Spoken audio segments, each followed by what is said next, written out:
মৰমৰ ছাত্ৰ-ছাত্ৰীসকল ইতিমধ্যে তোমালোকে পৰীক্ষাৰ কাৰণে সাজু হৈ আছা এই সম্পৰ্কে মই তোমালোকক কেইবাটাও ভিডিঅ'ত কৈ আছো যে কি ধৰণে পঢ়িব লাগিব আৰু কি কৰিব লাগিব যোৱাকালি মই তোমালোকক কৈছিলো যে তোমালোকে টেষ্ট পেপাৰ বিলাক কৰিবা কাৰণ আমাৰ বৰ্তমান সময়ত যদিও বেলেগ বেলেগ ধৰণৰ পৰীক্ষাৰ মানে কোৱেশ্চন পেপাৰৰ প্যাটাৰ্ন হলনি হৈ যায় তথাপি আমাৰ কিন্তু সকলোবোৰ কোৱেশ্চন মেইন বুকৰ পৰা দিব গতিকে মই তোমালোকক যোৱাকালি এটা কথা কৈছিলো যে তোমালোকে মেইন বুক পঢ়িবা আৰু মেইন বুকতে তোমালোকে 100% কোৱেশ্চন এনসাৰ পাবা কিন্তু ইয়াৰ লগত এটা কথা মোৰ আছিল যে তোমালোকক মই কৈছিলো যে টেষ্ট পেপাৰৰ কথা যে টেষ্ট পেপাৰ যদি তোমালোকে কৰা তেতিয়া হলে তোমালোকৰ 80% মই তোমালোকক সিউৰিটি দিব পাৰো কিন্তু এই টেষ্ট পেপাৰ তোমালোকক এই বছৰ তোমালোকৰ যিখিনি ছাত্ৰ-ছাত্ৰীয়ে 2026-26ত মেট্ৰিক পৰীক্ষা দিবা তেওঁলোকৰ কাৰণে টেষ্ট পেপাৰটো আমাৰ যেতিয়া জাস্ট নৱেম্বৰ মাহত যদি তাৰ আগতে টেষ্ট পৰীক্ষা হয় তেতিয়া আমাৰ ডিস্ট্ৰিক্টৰ টেষ্ট পেপাৰবিলাক ওলাব কিন্তু তেতিয়া তোমালোকৰ যদি কোৰ্স কৰি শেষ হৈ যায় পেপাৰবোৰ চাব পাৰিবা কিন্তু তোমালোকক অতি সহজে যাতে তোমালোকে আৰু আগবাঢ়ি যোৱা ৰিভিজন হৈ যাওক সেইকাৰণে তোমালোকক মই কৈছো যে তোমালোকে 2024 আৰু 2025ৰ পুৰণা টেষ্ট পেপাৰ পাবা আৰু নিশ্চয় তোমালোকে কৰিবা আৰু তোমালোকে প্ৰত্যেক বিষয়তে সমানে আগবাঢ়ি যাবলৈ চেষ্টা কৰিবা ইতিমধ্যে ছাত্ৰ-ছাত্ৰীসকলে গম পাইছা যে আমাৰ যেটো CBSE এক্সাম CBSE কোৰ্সটোৰ যি পৰীক্ষা হয় সেন্ট্ৰেলৰ সেই পৰীক্ষা এতিয়া আজি অলপ দিনৰ এক মাহ মানো হোৱা নাই যে তেওঁলোকৰ CBSE বোৰ্ডে কি কৰিছে তেওঁলোকে দুটা এক্সামৰ কাৰণে তেওঁলোকে ৰেডি কৰিছে যে যোৱা বছৰলৈকে তেনেকুৱা নাছিলে এই বছৰৰ পৰা কি কৰিছে যে CBSE বছৰত দুবাৰ পৰীক্ষা দিব পাৰিব যিখিনি ফাইনেল পৰীক্ষা তেওঁলোকৰ মেট্ৰিক পৰীক্ষা হয় HSLC তেওঁলোকৰ 2026ৰ ফেব্ৰুৱাৰী মাহত হ'ব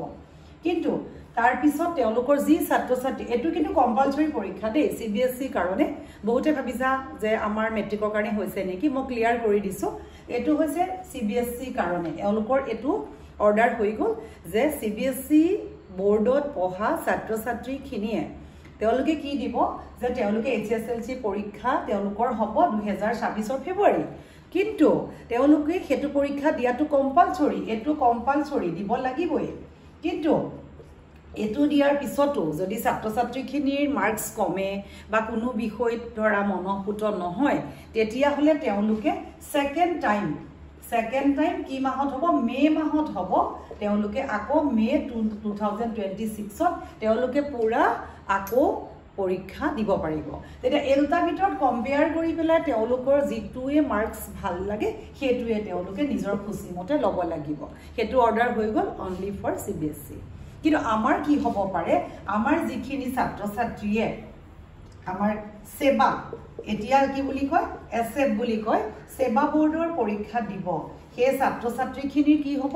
তেওঁলোকে পৰীক্ষা দিব পাৰিব তেওঁলোকৰ বৰ্তমান কম্পাৰ্টমেন্টাল চলি আছে যে তিনটা বিষয়ত বেয়া কৰা ছাত্ৰ-ছাত্ৰী কম্পাৰ্টমেন্টাল ব্যৱস্থা কৰিছে কিন্তু তেওঁলোকৰ সেশনটো চেঞ্জ হোৱা কথা আছে জানুৱাৰী টু ডিসেম্বৰ আৰু এনেও মই তোমালোকক কৈছো যে এবাৰ মেট্ৰিক পৰীক্ষা কেতিয়া হ'ব যোৱাবাৰ হৈছিল ফেব্ৰুৱাৰীত আৰু এবাৰ হ'ব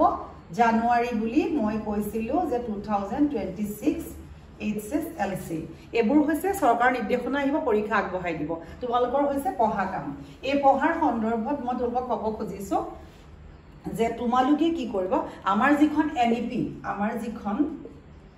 নেশনাল এডুকেশন পলিসি এই পলিসিখনে কি কৰিছে ছাত্ৰ-ছাত্ৰী যাতে বুজা কমক ছাত্ৰ-ছাত্ৰী যাতে বেছি চিন্তা নকৰক বা তেওঁলোকে যাতে হতাশাত নভুগক যে যেনেকে ছাত্ৰ-ছাত্ৰীখিনিয়ে পাছ কৰিব পাৰে এই কাৰণে কিন্তু বহুত প্ৰচেষ্টা গৱৰ্ণমেণ্টে চলাইছে কিন্তু ছাত্ৰ-ছাত্ৰীখিনিয়ে উপকৃত হোৱাটো নিজৰ দায়িত্ব আৰু কৰ্তব্য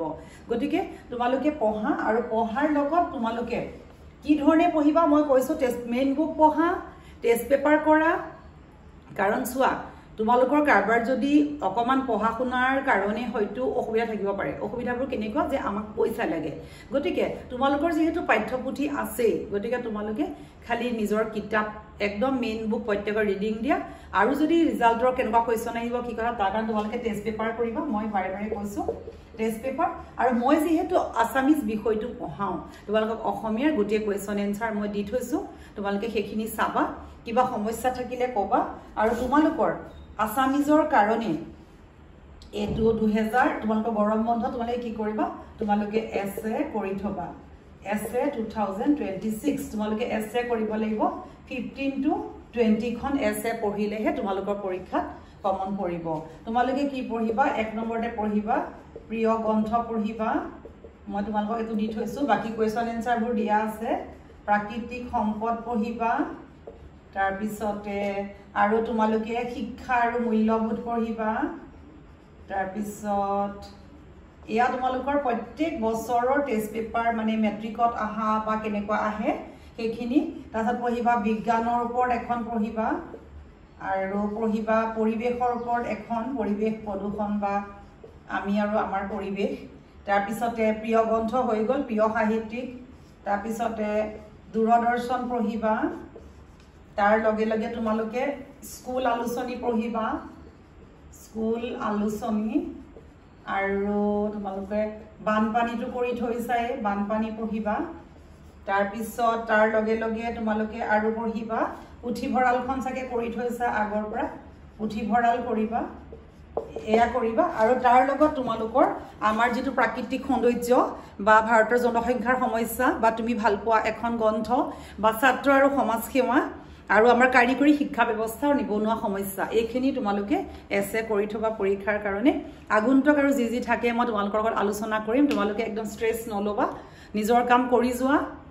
আৰু স্বাস্থ্যৰ যত্ন ৰাখিবা আৰু তোমালোকে ভিডিঅটো এটা লাইক কৰিবা আৰু লগৰ লগত শ্বেয়াৰ কৰিবা কিবা থাকিলে কমেন্ট কৰি সুধিবা ধন্যবাদ